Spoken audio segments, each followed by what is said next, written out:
We pick things up from where we left off last time as our hero Shiki tries to control his intrusive thoughts in front of Lulu. As expected, the curvy girl just wants him to use his healing powers on her for free in exchange for allowing him to do unspeakable things to her twin hills. She says that she doesn't have a very big injury, but our hero is not interested in the size of the wound. He says that his fee will depend on the kind of spell he will use to cure the injury. Lulu thinks that Shiki is being very cold to her, but of course, our hero is only doing this to trigger a negotiation play between him and Lulu.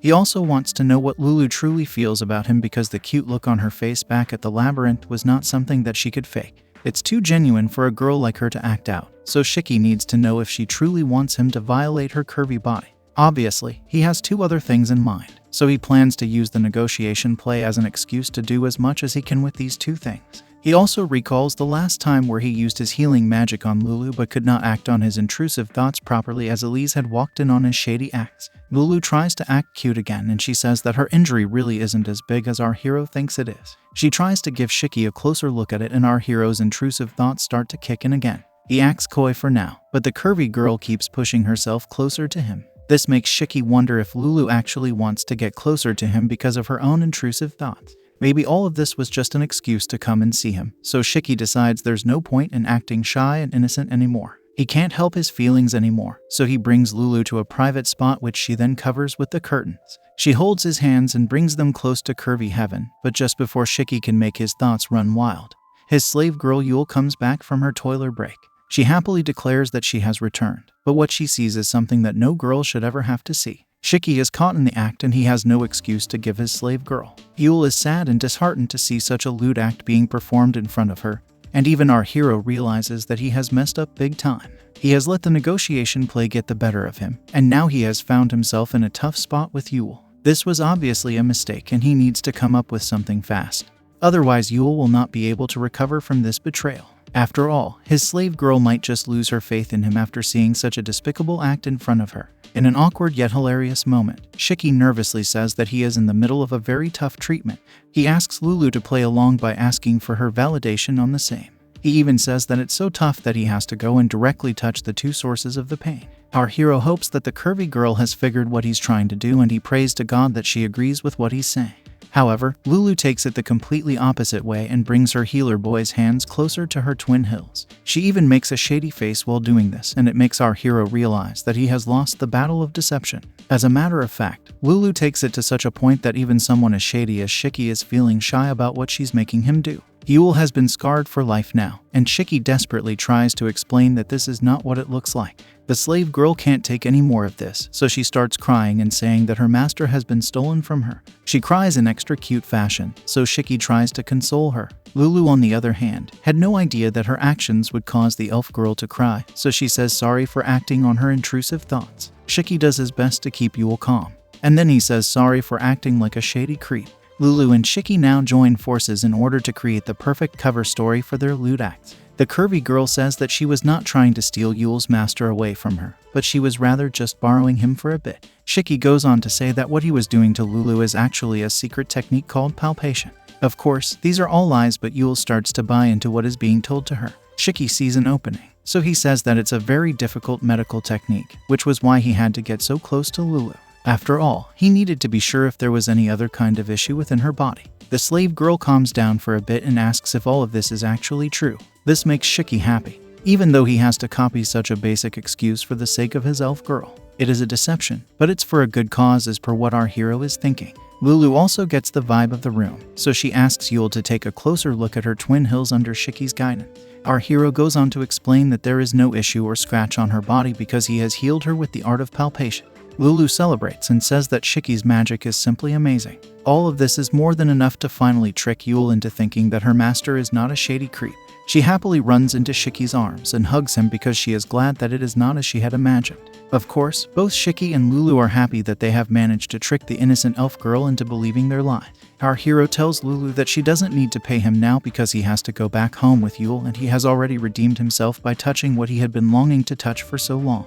We move to nighttime, but Yule has not said a single word since the shady incident. Shiki notices this and wonders what she is thinking about. Our hero worries that maybe his slave girl has figured out that it was all a lie, but that does not happen to be the case. She suddenly starts saying that something hurts, so Shiki goes up to her to figure out what's going on. Yule says that her body keeps hurting, so our hero uses his healing powers on her instantly.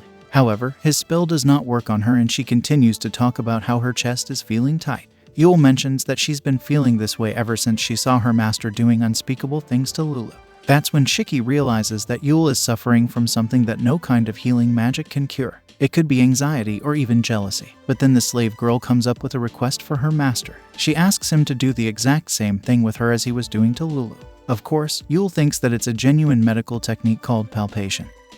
But Shiki knows that it's far from the truth. He envisions a future where Elise comes to visit him, but not for the kind of activities that he would like to do with her. Yule happily welcomes her into the room, but Elise takes one look at Shiki and places him under arrest for his shady acts. Not only will Shiki be placed behind bars, he will also not be allowed near Yule for 5 years. Of course, the slave girl has no idea what any of this means, but Shiki knows that it's simple justice for what he had done earlier. Luckily, the arresting part is just something that he was imagining in his head, so we're back to reality where Yule asks Shiki once again to do palpation to her. Our hero is hesitant in doing this, so Yule wonders if he wants to do this or not. Of course, he knows the reasons why he can't do such a thing in any way. It's not like he'll be able to cure Yule that way. After all, she has more of a mental block rather than anything else. But at the same time, if he rejects her now, it could be possible that Yule will never get her confidence back again. After some careful thought, Shiki makes a decision and approaches his slave girl. He raises his hands and it looks like he might just give in to his criminally intrusive thoughts.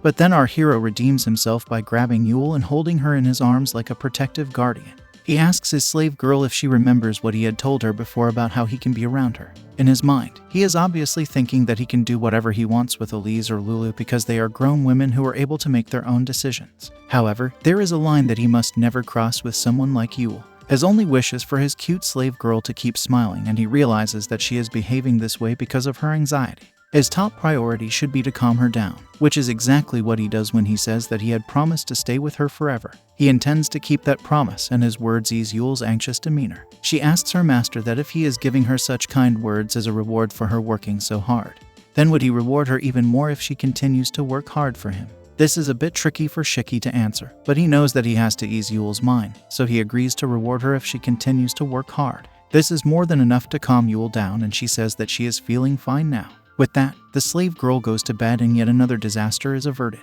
Some more time passes by, but our hero is not able to get any sleep.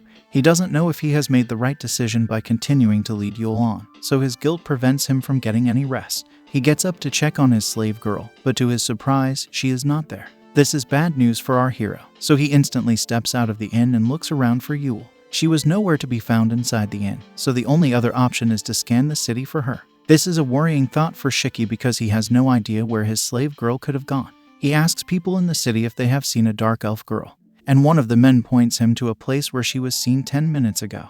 It turns out to be the direction of the labyrinth, and this makes Shiki wonder if Yule has gone into the labyrinth in the middle of the night simply to challenge the slime boss alone by herself. Shiki can't bear to stand the thought of what might happen to Yule, so he quickly rushes to the labyrinth to save his slave girl. However, he does not get to act like a proper hero because he struggles to hold his own against a small chicken monster. He takes cover behind one of the pillars and laments his current state. He is disappointed that he can't even beat such a small monster by himself, but this is not the time to complain, so he heals himself and tries to push his way forward. He knows that he has to stop Yule from attacking the slime boss, but on his way to the boss room, he suddenly falls to the ground after feeling a stinging sensation. Shiki has no idea why this happened, so he takes a look at his legs only to realize that one of them has been gobbled up. There's only one explanation for this, and we see it right after in the form of a giant ant monster. Things are not looking too good for our hero as he lies on the ground with the ant monster approaching him with deadly intention.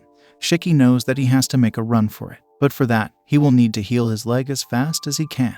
He tries his best, but time is running out for him, so thinks back to all his current relationships with cute girls. Elise still hates him for his shady acts. Lulu still has not revealed her true feelings for Shiki, and above all, he can't afford to leave Yule alone like this. He uses his ultimate healing move, but it takes too much time and the giant ant monster comes up to him. Shiki braces himself and prepares for the worst.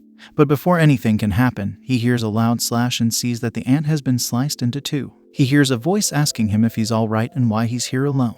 That's when he looks up to see that his butt is ate and Geyser have come to his rescue. The men are glad to have saved Shiki in the nick of time. But he looks all messed up. Our hero explains to them that he had woken up to find Yule missing from his room, so he fears that she has gone to fight the boss slime all alone. He is clearly worried for her safety and is feeling very emotional at this time, but Geyser tells him that Yule should be at the bar around this time. This is a massive twist in the tale, and Shiki's hilarious face says it all. He is totally confused, so Geyser repeats himself once again by saying Yule should be at the bar. Shiki loses his mind and grabs Geyser by the collar while hilariously asking him if he's messing around. Geyser explains that it's the truth because our hero was a part of this conversation earlier. He had promised to buy Yule a maid costume just like the ones being worn by the cute waitresses at the bar. Since she liked the idea of wearing the maid costume, she said that she did not want to cause any trouble for her master, so she would work while he would be asleep. Even Shiki had pushed her to do her best. And it all makes sense now to our hero. 8 figures that our hero was drunk when this chat was being had, which is why he looks so lost right now. Geyser can't believe what he's hearing, but Shiki nervously laughs, which means that he actually was too drunk to even realize what his slave girl was saying. As expected, Shiki lets out a huge grunt of frustration. But he only has himself to blame. He bows down to 8 and Geyser and says sorry for causing them trouble in the labyrinth. The boys are fine with helping him out because he was the one who saved them in the first place back when 8 had his own leg cut off. They also say that booze tastes even better after doing something good, so they should head over to the bar. However, they also tell Shiki that he should change his clothes since they look very dirty and ragged. If Yule sees him like this, then she might feel bad about making her master worry. Shiki agrees with this, so he rushes back home and tries to wash his clothes. However, no matter how hard he tries, he is not able to get the stains off his shirt. He decides to hide his clothes and his injuries for the time being. But then Yule suddenly shows up in a cute maid costume. She is shocked to see her master with all his injuries, so she asks him what happened. Naturally, Shiki doesn't want his maid girl to worry, so he says that the stains and blood on his body are not his own but from the monsters he had beaten.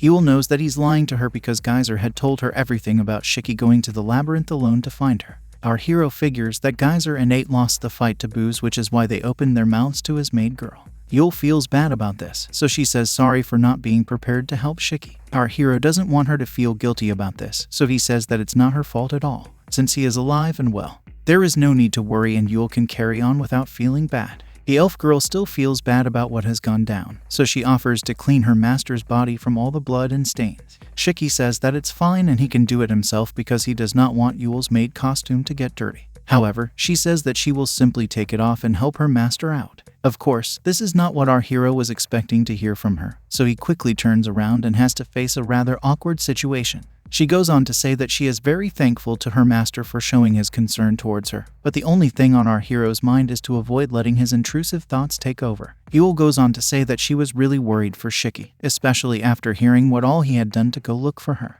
He is now injured because of that, so the slave girl does feel bad about it, but she is actually very happy to see how much Shiki cares for her. After all, he did just risk his life to go find her despite knowing that he would not stand a chance against the monster in the labyrinth. Yule hugs her master out of love and affection, so it makes for a very wholesome moment. This makes Shiki also realize that his efforts did not go to waste, especially now that he and Yule have become like family. They make a promise to each other not to visit the labyrinth alone ever again. A few days pass by since this incident, and it looks like our hero is getting along well with his maid girl. We see Yule dressing up into her maid outfit, and she likes it a lot. Shiki even calls her cute, which makes her feel much happier about it. Now, Yule starts working as a waitress at the bar, and it helps keep her busy throughout the day. Of course, this would keep the elf girl busy, so Shiki started worrying about her sleeping hours. He ends up going to the bar and has a word with them in order to change Yule's timings. Shiki gets his way, and with that, the whole waitress incident comes to a happy close for him. Now that Yule has started working, Shiki likes to listen to her stories about work, so it becomes like a daily routine for the both of them. One day, the topic turns out to be about a new waitress with whom Yule wishes to get along. She begins to talk about this person and we learn that she is facing some kind of financial problems. It turns out that she has some kind of clinic, but she does not have enough money to make it run, which is why she had to sell her house. Seeing her in such a state made the bar people worry for her, so they ended up asking her to work with them in order to make some extra cash. Of course, this is a sad story and no one should deserve such a life. However, it looks like Shiki has heard this story before, so he asks Yule for the name of this waitress. In a shocking turn of events, we learn that this waitress is none other than Elise herself. This is exactly why our hero felt he was hearing a familiar story, and now he has no other option but to meet her again. Yule calls Elise over to her place and introduces her to Shiki as her master. As expected, the curvy babe greets her past employee with a neutral expression, and it makes things awkward for our hero. Elise says that Yule keeps singing praises about her master, so she wanted to come over and see what kind of person he is. She had actually expected to meet a saint, but it only happens to be the shady Shiki. Yule is surprised to see that Elise and her master know each other from earlier, but our hero wants to talk about something else. He clenches his fist and goes on to tell Elise that Yule told him about the issues she was facing with her clinic. We learn that the curvy babe had put her clinic on auction around a week ago, so it might be too late, but he would still like to be of use to her. Shiki tells Elise that she just needs to ask for his help and he'll do whatever would be needed from his end. Of course, this is a calculated move from his end because Elise had helped him out when he was alone in this world. However, it's not just about him wanting to be liked, as his feelings for Elise are true. What she gave him was much more than just a night's stay and a meal, so he genuinely wants to be there for her during her time of need. Elise says that she had debts even before Shiki had come along, so the fact that he gave discounts in exchange for doing unspeakable things to cute girls had angered her. On top of that, Shiki peeking in on Elise while she would bathe also set her off, but she could never run away from her problems. Shiki feels bad after hearing this, so he tries to offer a solution to Elise, but she continues to talk about her situation. It turns out that she has a little sister who is studying in the capital so that she can become a night girl. In order to make this dream of hers come true, Elise had borrowed money from some other people. This allowed her to pay for her sister's tuition fees and living expenses, which she would happily do again because the only family she has is her little sister. At the end of the day, this is Elise's problem, so she can't involve Shiki in it. Of course, our hero is not just going to stand there and watch Elise suffer, so he confirms that the clinic she has put on auction is actually her home. He asks the curvy babe how much money she has borrowed, so that he can pay off her debts with his own money. However, Elise simply smiles at him and says that she had already made her decision to sell the clinic a long time ago. She says she has come to terms with her situation and has no regrets about what she's done. With that, Elise leaves the room, but Shiki can sense that she is lying to him. There are tears in her eyes as she exits the room, so it's clear that she does have regrets. Seeing Elise cry is a rather unpleasant sight, so our hero feels guilty for not being able to help her out. Yule also tells her master that Elise had lost her parents a few years ago in an accident, so she would also like to be of help to her. The fact that she is willing to sell the clinic for her sister is a big deal, because that home is the only place where she still has memories of her parents. This should be obvious to Shiki, since Elise only has her sister as her family, but he was oblivious to this fact, which makes him feel angry with himself. Even now, it's as if he doesn't even know who Elise is. Shiki has a dejected look on his face, so Yule wants to know if something is up. He simply says that it's time for them to go to the labyrinth, because he has a plan. The labyrinth is known for being a place filled with monsters and demons, but more importantly, it is also a treasure house filled with riches. Shiki believes that these riches will help him win Elise's clinic back and also pay off whatever debts are due from her. He tells Yule that this will be their new mission, and she is ready to help him on this mission. It's time for a flashback because when he recalls the time he was reincarnated into this world, Shiki can only think about Elise showing him kindness. As a matter of fact, it's the only reason why he was able to live here in the first place. We see Shiki bowing down to Elise and begging her to let him work at her clinic. Normally, she would feel a bit suspicious about this because a strange boy has appeared out of nowhere and is now asking her for a huge favor. Despite that, Elise had only one thing on her mind, and it was the wound that was hurting our hero. We learned that it's the same wound that had come from his time on Earth where he was stabbed by a random man for no good reason. The injury had traveled with him all the way to this new life, so it makes him wonder how reincarnation really works. Elise sits next to him and says that she will use a healing spell to cure his wound. She just needs some time to focus, but Shiki still has no idea what she means by the word heal. However, he soon realizes how important such a thing is when he says the word heal and then he automatically heals his wound. Elise is amazed to see how powerful he is because he has just used an insane amount of healing magic in front of her. We noticed that he had unleashed a massive amount of light energy even though he has just used a simple spell. This is because he had no control over his healing powers back then. This is how he ended up as a staff member in Elise's clinic and also how he started his life as a healer in another world. If it comes to why he went to such an extent to work under Elise, he reveals that he only had her curvy body in mind as he had fallen in love with her twin peaks. Our hero lets his intrusive thoughts take over once again, but then Yule brings him back to his senses by shouting out his name. She reaffirms the fact that if they want to buy Elise's clinic back from the original auction winner, then they will need to go to the labyrinth and earn as much money as they can. In order to do this, they will need to defeat as many monsters as possible, so Yule says that Shiki can leave the fighting up to her. Shiki says that he actually has a genius plan to sort the whole thing out, so his slave girl asks what it might be. He reveals that his trump card is the massive drop item from the 7th floor boss, Huge Slime. From what he has heard, the drop item is a crown, and it is very rare, so if they can collect it, then they can end up selling it as well. This should be more than enough to sort out the house for Elise. But then Yule reminds Shiki that he had told her the two of them would not be enough to defeat the slime boss. That's when our hero realizes that he had indeed said this, so his whole plan was a bit too hasty. He does admit that the two of them should not risk taking on such a dangerous boss monster, so he needs to come up with a plan for it. Shiki turns on hero mode and says that he will get more people to fight the slime boss and challenge it with his numbers. After all, anything can be achieved when humans work together towards a common goal. Even though he has just said this, Shiki also realizes that in order to hire a team of fighters, he will need to pay them for their services. Even if he has luck on his side and they end up winning the crown, there will be too many people to split the reward with, and that will amount to almost nothing for them. Shiki sits down on the table and is under some stress because Elise's house is going under auction in just 6 days. If he has to be equipped for this, then he will need at least 600,000 Zen dollars in his pocket. It's a tough spot for him, as he knows he won't be able to make this much cash from his clinic, so he needs to try something else. Our hero even considers betting all his savings at the casino den on the outskirts of the city, but that could be a huge risk for him to take. Yule can see that her master is worried, so she asks him if all is well. Shiki realizes that he might be pushing himself too hard right now, so it would be a good idea for him to take a break for a bit. He goes outside and Yule says that she will get him some water to refresh his mind.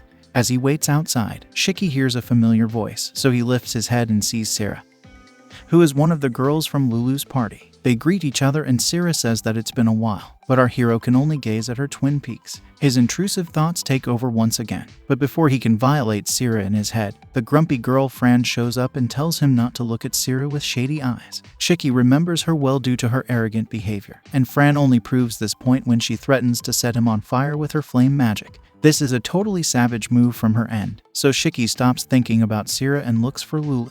He can't see her anywhere, so he wonders if she is still feeling awkward about seeing him ever since their shady incident at the bar. Luckily for him, Sarah chimes in and tells Fran to behave herself since she is the reason they are here today. Shiki is saved thanks to the curvy babe, but Fran says that Sarah and Lulu are always blaming her for their own needs. Our hero doesn't have time to mess around, so he asks the girls what they are here for. Sarah reveals that his healing powers have become quite famous in the city, and news of his abilities have been spreading everywhere. Lately, people have been talking about how he has the power to even restore a lost limb. Shiki can only nod in approval, but he knows that the men responsible for spreading this information are 8 and Geyser. They clearly can't keep a lid after booze enters their bodies, so there's not much that Shiki can do about it. He tells the girls that he would prefer not to be famous since that comes with its own set of problems. However, Sarah says that Lulu has been in his care quite a few times, so it must be fate that they have met each other once more. Basically, the girls have a quest for our hero and he can sense trouble right from the looks of it. The curvy babe says that she would like Shiki to join the subjugation force, which happens to pay well for serving them.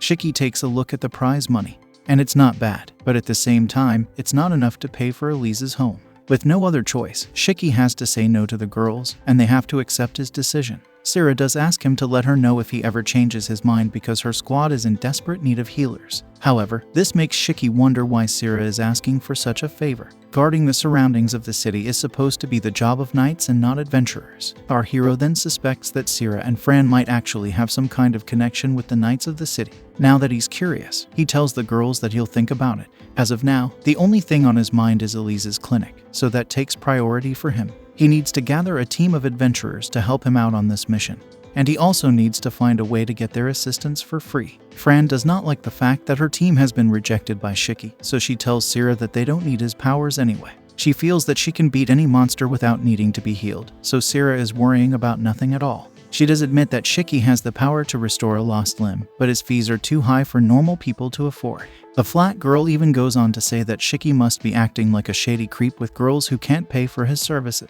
She accuses our hero of making cute girls pay with their bodies to avail his healing services, so Sarah tells her that she is being very rude to him. It's a hilarious moment as Shiki feels that such an accusation is too much even for him. He does admit that his intrusive thoughts are always out of control, but he does take care not to do shady things around Yule. However, the thought of having a curvy babe like Sarah pay him with her body makes him excited, so he holds Sarah's hands like a suspicious fellow. Naturally, Fran does not appreciate this kind of behavior, so she gives our hero a taste of her mind.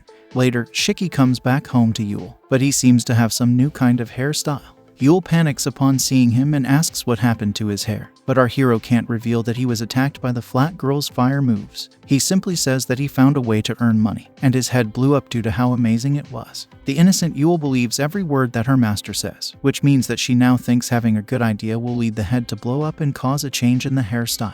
Of course, there's no way such a thing would happen, but Shiki has no other choice but to lie to her. Luckily, he's a healer, so he doesn't need to worry about the injuries, but for now, he wants to find 8 and act out his plan. First of all, Yule rushes to get her master a comb, and then he goes to 8 and Geyser. He tells 8 that he wants to gather all the adventurers who have lost their limbs to a giant ant monster. 8 does not get why Shiki is asking for such a thing, and Geyser asks him if he's trying to get more customers. That's when our hero calls them out for spreading the word about his healing powers even though he had asked them not to do so. He uses this as leverage and tells the boys that he has now gotten into some trouble because they could not keep their mouths shut. Of course, this is just a bluff, but it manages to get the job done as the boys promise never to mess up again. They also agree to do what Shiki is asking them for, but 8 says that the ones who have been wounded do not have the money to pay for his healing. That's when we realize that this was what our hero meant when he thought about paying with one's body. Yule also marvels at her master's genius, and then we see a whole gang of injured adventurers in front of our hero.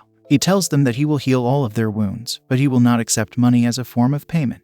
Instead, he wants them to follow his orders for a whole day, and they agree to his deal. Shiki takes a look at all the men he has gathered, and they seem to fit with the battle plan he has in his mind. The warriors want to know why he has such a specific battle plan in mind, so he says that he wants to be prepared to take on the boss slime. Now, our hero and his army of adventurers make it to the 7th floor where they come up against the giant slime beast. Shiki tells his men that he's counting on them because they are up against a meat shield which can heal itself no matter how many times it falls. The warriors are ready to do anything because they have gotten their legs back, which is a huge deal. They even think that this is too good to be true, but Shiki reassures them that he's a man of his word and will take their service as his payment. Now, he hears a sweet voice from behind which asks him to remember his promise to her. It turns out to be Sira, who has also come with Fran to help him out with this mission. We learn that our hero has promised to join their subjugation force in exchange for them coming here to take down the slime boss. After all, Shiki needs a long-range attacker, so the girls make a good fit for the job. Fran maintains that the only reason she's here is to protect Sira from Shiki's intrusive thoughts, but the curvy babe tells her to mind her manners. There's simply no way for our hero to impress the flat girl, but she's here on a mission, so she decides to be done with it as soon as she can. Shiki promises that he will make Fran's grumpy face show some shameful expressions one day, but Yule snaps him out of his vengeful fantasy and informs him that the giant slime is coming for him. With that, everyone takes their position and prepares for an epic battle. An intense encounter follows, and Fran decides to take the lead with her fireball attack. She manages to land a direct hit on the slime boss and its body becomes exposed. Shiki can see the core, which means that it's the right time to strike. He calls out to Yule, so she springs into action and cuts through the slime monster's body extensions. It's a tough fight, but our hero is glad to have been able to gather a team of adventurers to get this job done. After all, he couldn't afford to hire a team, so he used his healing powers to get a team to work for him. He is also glad to have cracked a deal with the cute and curvy Sira, although Fran has come along as an extra. It truly is like a win-win scenario as our hero has managed to succeed by paying with his own body. The main condition is that all the drops made by the slime boss will belong to him, and after the beast is defeated, we can see the rare slime crown falling to the ground. Yule is excited to see this crown, so she tells her master that they have done it. They've got the first one, which costs around 200,000 Zen dollars. The plan is to gather at least 5 of these by the end of the day so that Shiki can have enough cash in hand to buy Elise's house. If there is any flaw in the strategy, it is that our hero and his team are at the mercy of the number of slime bosses that can appear in one day. However, Shiki is confident in himself because he has done enough good deeds by healing so many adventurers. Today also happens to be the 7th day since he has enforced the rule where he cannot release anything from his elephant's trunk. That's why Shiki has named this day as the Lucky 7. Of course, this is not like some massive sacrifice, but if we were to consider how shady Shiki is, then it's a big deal for him. It's a massive sense of devotion from our hero, so he hopes that God is looking at him and takes everything into consideration while rewarding him for his efforts. Since his team has done such a good job, he urges them to continue with the hunt because Elise's auction is happening the next day. Luck is all that Shiki can count on for now, but from the looks of it, he seems to be sorted. The fireballs and the ultimate healing moves continue as time continues to pass, and eventually, the day finally comes to an end. Now, we move to the day of the auction, and it looks like Elise's clinic has already found a buyer. She learns that her home has sold for a massive amount of 1.5 million Zen dollars, but the money does not matter to her at all. She becomes emotional because she has to say goodbye to the legacy of her family, but she tries to fight back the tears. Suddenly, she finds Shiki waiting for her almost in a heroic manner, so she asks him what brings him here. Our hero says that he heard the auction ended, so he asks Elise if she has decided where she wants to work. She has not made a decision just yet, but she feels like she will be able to get by for a while thanks to her earnings from the clinic. Now, Shiki decides to do the big reveal, so he brings out a piece of paper and asks Elise to look at it. She is a bit confused by this behavior, but then she notices a symbol on the paper which states that it is a proof of ownership of her clinic. This is when our hero declares that he has won the auction, so he is the rightful owner of her clinic now. Elise is at a loss for words, and this is exactly what Shiki wanted to see. He feels very proud of himself and starts a fantasy where Elise falls in love with him. After all, he got the rare items, then he got the clinic, and now he should get the girl as well. Naturally, Shiki feels that Elise is going to run into his arms and show her gratitude with her curvy body. This means that our hero has paid off his debt to Elise and can also start his harem with her and Yule. Now, Shiki opens up his arms and expects Elise to run into them, but he is met with a rather harsh reaction. Elise doesn't say thanks or anything, but she rather asks Shiki how he was able to do this, especially since he was broke the other day. It causes a rather awkward moment for our hero as he is just standing there with his arms wide open like a fool. He does not know how to react to Elise, and wonders why she is not happy with him. Elise realizes that she's being ungrateful, so she walks away and says sorry for acting weird with Shiki. This leads our hero to wonder if Elise hates him so much that she won't even care about such a big sacrifice. He then believes that she could be frustrated at him because of how quickly he was able to accumulate all this cash. After all, the curvy babe had put in so much work and still could not pay off her debts while Shiki managed to do it in effectively one day. Our hero figures that Elise needs to be alone for a while, so he lets Het get some space. He comes back home to see Yule fast asleep in bed, and he thinks of another reward to give her since she worked so hard today. He also remembers that he had dirtied his clothes the one day he had gone to the labyrinth all by himself. Since he has a new set of clothes now, it is a good time to throw the stained ones away. Shiki picks them up and is ready to get rid of them as he walks towards the public trash can which is behind the inn. Just as he is about to throw his clothes away, he hears a voice calling out to him, and it is none other than Elise. She can see that the clothes in our hero's hands are stained with blood, so she thinks that he has hurt himself while trying to get her the clinic. Elise reveals that she had assumed Shiki had just come across some magical tools which were of high value, but for him to take so much damage for her is a very big deal. Of course, this is not the truth, because Shiki had done this for Yule and not for Elise. However, he chooses not to reveal this to the curvy babe because he realizes that she has misunderstood the situation. While it is true that Shiki has done something amazing for Elise, he still had an army of adventurers keeping him safe, so he did not risk his life in the way that Elise is assuming. Keeping this in mind, our hero figures that it would be better to let her believe this lie because her feelings of affection towards him have increased. Now, Elise asks Shiki why he would do such a thing for her, so he replies by saying he wanted to repay her kindness. As expected, this blows Elise away and she has tears in her eyes once again. She calls Shiki a fool, but that is only because she is happy with him. Of course, his shady intentions come out and he feels that this is the right time to strike. Shiki says that he wants to turn over a new leaf with Elise, especially because of how he had been with her when he was working at the clinic. He states that he now knows his actions were childish and irresponsible, especially since he did not know how much Elise was suffering at the time. He considers himself to be part of the reason why she lost her clinic, which is why he has made sure to win it back for her as well. He then bends the knee for Elise and presents the ownership document to her. Shiki asks Elise if she would be so kind as to take her clinic back from him and feels like he's nailed it as a hero.